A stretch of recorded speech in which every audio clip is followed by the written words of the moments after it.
Olá, eu sou o pastor Emanuel Carvalho, pastor da New Hope Brazilian Baptist Church, e nós estamos no nosso programa New Hope. Sejam todos muito bem-vindos.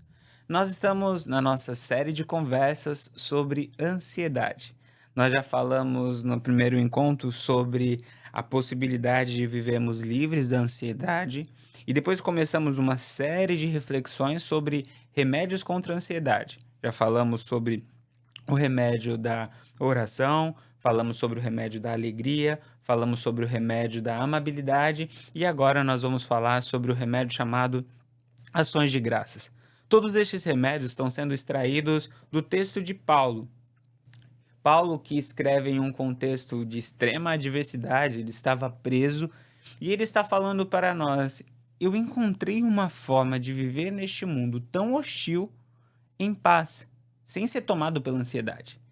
E é sobre isso que a gente está falando, como viver em paz em meio ao caos. E hoje nós vamos falar sobre a importância das ações de graças. Veja, eu não estou falando de gratidão, eu estou falando de ações de graças. São coisas que estão relacionadas, mas são diferentes. Bom, vamos olhar para a palavra de Deus, vamos ver o que Paulo está dizendo e vamos refletir para entender um pouco melhor o que significa esta ação de graças e os seus efeitos na nossa vida. Palavra de Deus em Filipenses, capítulo 4, verso 6. Não andem ansiosos por coisa alguma, mas em tudo, pela oração e súplicas e com ações de graças, apresentem seus pedidos a Deus.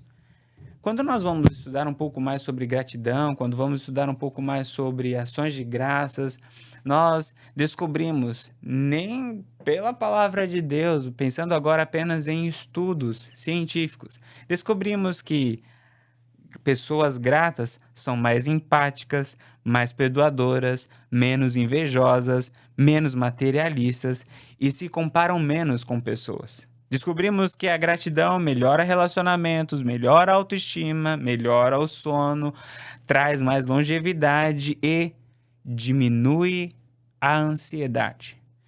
Eu falei que nós vamos falar sobre ações de graças e não sobre gratidão, mas que elas estão relacionadas. Veja, é importante nós entendermos que ações de graças é o nosso ato de decidir dar graças, agradecer por aquilo que temos, por aquilo que recebemos. Gratidão é aquilo que está no nosso coração.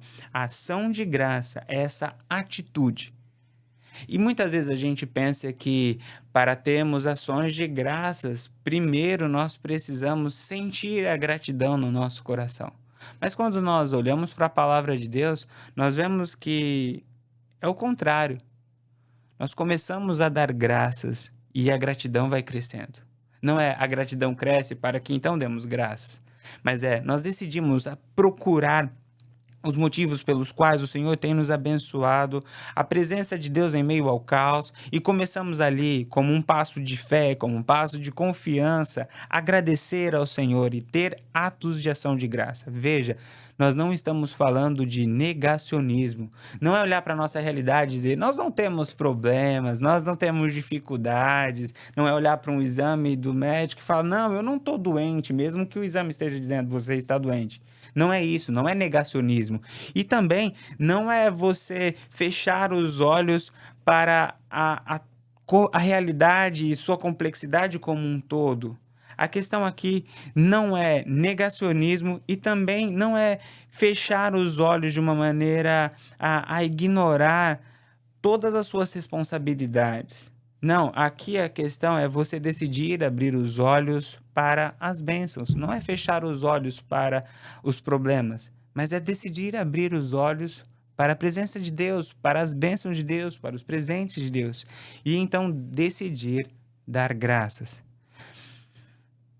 Veja, o problema e o sentimento de gratidão e a atitude de graças quase sempre são dois lados da mesma moeda.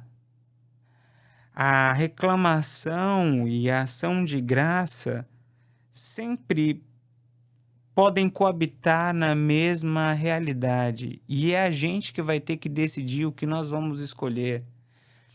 Deixa-me dar alguns exemplos. Quando você muda de um país para o outro, nós estamos aqui nos Estados Unidos conversando muito sobre essa realidade de imigração. Quando você muda para um país, você tem desafios e você tem as oportunidades, você tem as dificuldades e você tem as facilidades, você tem as lutas e as dores, mas também nós temos as vitórias e as bênçãos. Conheço pessoas que estão aqui nos Estados Unidos e desenvolvem a sua vida simplesmente olhando para o lado negativo. Poxa, a saudade que eu tenho do Brasil, poxa, a comida, poxa, as pessoas, poxa, a distância. E a vida vai se tornando pesada e amarga. Em contrapartida, pessoas que estão no mesmo contexto, enfrentando os mesmos problemas, decidem abrir os olhos para as bênçãos e começam a agradecer pela oportunidade de estar aqui, pelas bênçãos que recebem aqui. As duas estão falando verdades, mas o fato é que uma decidiu olhar para um lado positivo, para as bênçãos de Deus, e o outro decidiu olhar apenas para os desafios, para as lutas. Aqui nós não estamos falando de um negacionista e um realista, nós estamos falando de duas pessoas realistas, mas que estão dando enfoques a realidades diferentes. Como resultado, do lado de cá, dessa pessoa que enfoca apenas nas dificuldades, apenas nas dores, temos um nível de ansiedade elevado, e do lado de cá temos um nível de paz elevado. Essa realidade se aplica em todas as áreas da nossa vida. Tudo existe os desafios, em todas as áreas existem os desafios e existem as bênçãos, existem as oportunidades. Quando você casa, existe o ônus e existe o bônus, existem as dificuldades, as lutas, mas também existem as bênçãos e os presentes de Deus. Você tem que negociar, você tem que renunciar, você tem que servir, mas também você tem a presença, você tem a alegria de partilhar a sua vida, você também é servido, você também é amado. Tem como você viver um casamento apenas olhando para as coisas ruins, mas também tem como você viver um casamento dando graças a Deus por tudo aquilo que Ele tem dado dentro dessa relação. Conheço casais que vivenciam as mesmas experiências e muitas vezes as mesmas lutas, mas que passam por essas lutas de uma maneira completamente diferente. Uns apenas murmurando, reclamando, e sendo tomado por conta disso pela ansiedade, e outros agradecendo a Deus, rendendo graças ao Senhor, e por conta disso sendo tomado por uma paz que excede todo o entendimento. Isso se aplica a mudança, isso se aplica a casamento, isso se aplica a filhos, isso se aplica a negócios, isso se aplica a tudo. O que Paulo está dizendo é, em meio ao caos, nós sempre teremos condições de render graças a Deus. E se nós quisermos que o nosso coração esteja em paz, a nossa ação, o nosso movimento tem de ser de encontrar Deus em meio ao caos, encontrar as bênçãos de Deus em meio ao caos, encontrar os recursos de Deus em meio ao caos, tomar isso e dar graças. O Senhor Jesus para nós é um grande exemplo disso. Nessa série de conversas, nós falamos em algumas mensagens para trás, em algumas conversas para trás, sobre o momento em que Jesus partilha o pão. Os discípulos chegam enxergando a multidão. Eles estavam vendo 5.000 pessoas, mais mulheres e crianças, que estavam com fome e não tinham o que comer. Jesus, mesmo em meio a este caos, consegue enxergar os 5 pães e 2 peixinhos. Os discípulos murmuram, são tomados pela ansiedade. E o Senhor pega os 5 pães e 2 peixinhos e consegue dar graças. Paulo tem esse princípio da gratidão muito forte na vida dele e consegue encontrar este lado positivo, este lado da bênção de Deus em todas as situações, até diante da morte. Veja o que Paulo diz em Filipenses capítulo 1, verso 21. Porque para mim o viver é Cristo e o morrer é lucro. Se eu continuar vivendo, sendo perseguido, eu tenho certeza que Cristo está comigo. Mas se eu morrer, se de fato o pior acontecer comigo, ainda vai ser lucro, porque eu tenho certeza que o Senhor está cuidando da minha vida. Veja, nós não estamos falando de negacionismo, não é fechar os olhos para o lado negativo, mas é conseguir abrir os olhos para aquilo que de bom há na nossa vida. Isto é ação de graças, é enxergar e falar, proclamar. Quando nós falamos de ações de graça, nós não estamos falando apenas de enxergar o copo meio cheio, mas é a decisão de agradecer pelo copo meio cheio, verbalizar, ter atitudes que expressam essa gratidão.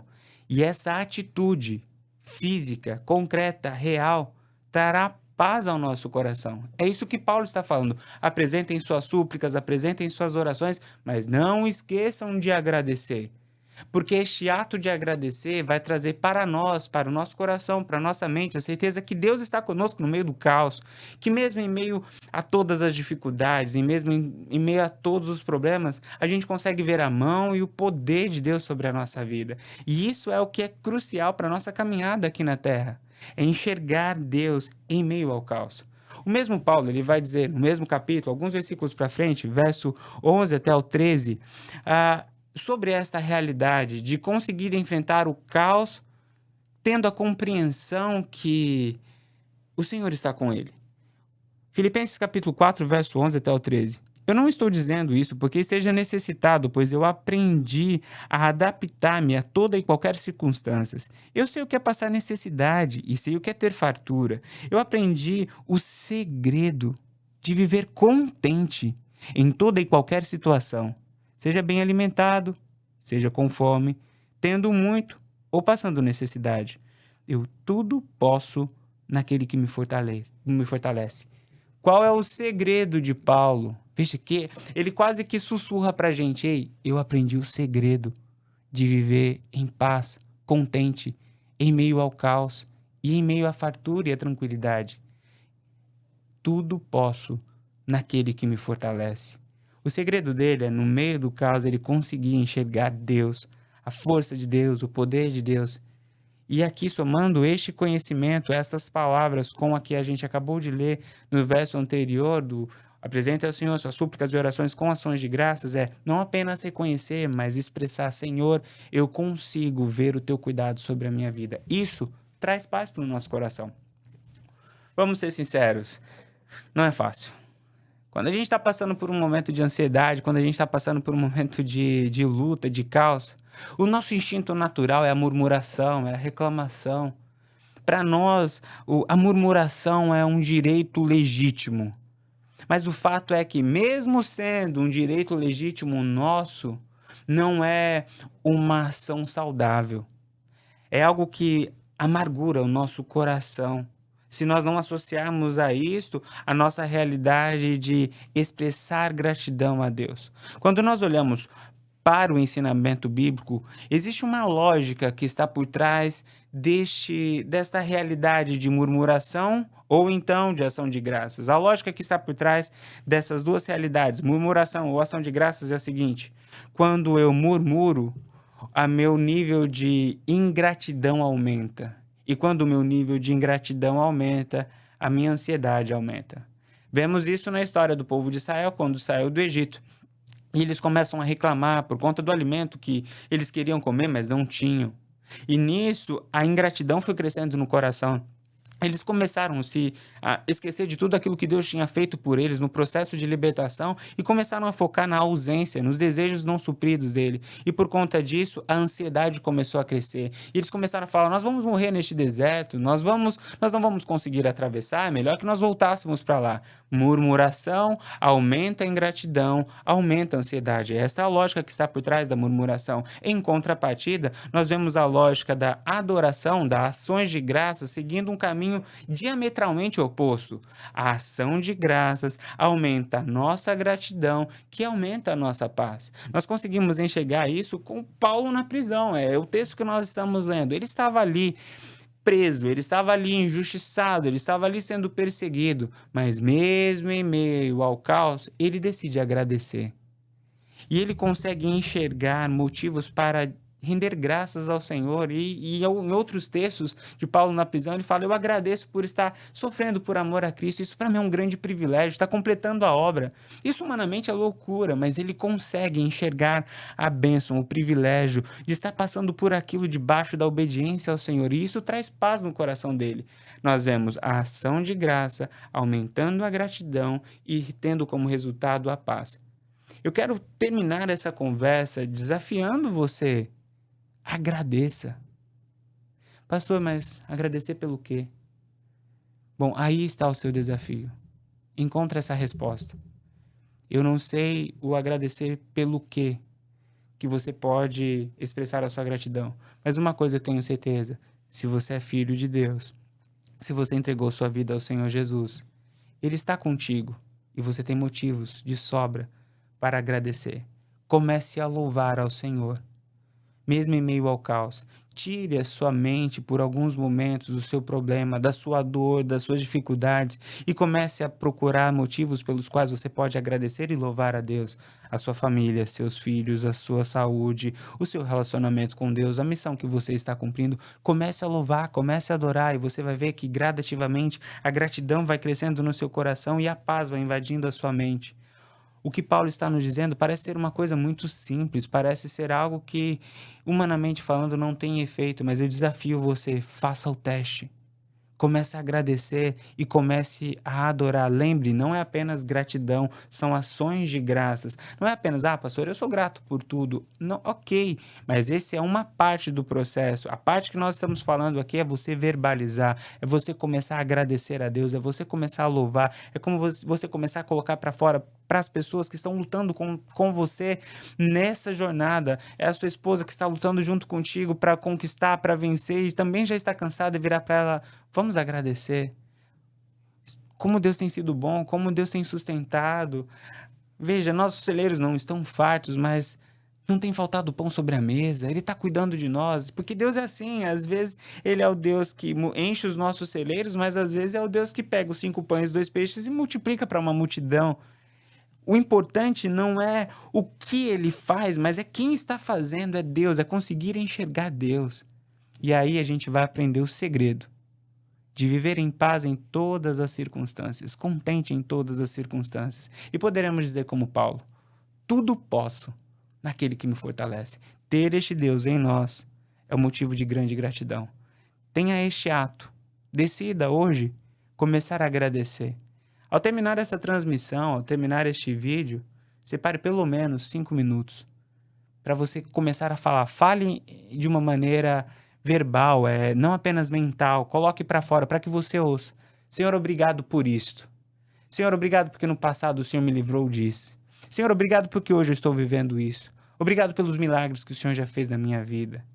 E veja, quando isso começar a acontecer, você vai ver que gradativamente a gratidão vai crescendo e a paz, que excede todo o entendimento, vai invadindo o teu coração e a tua mente. Que Deus te abençoe.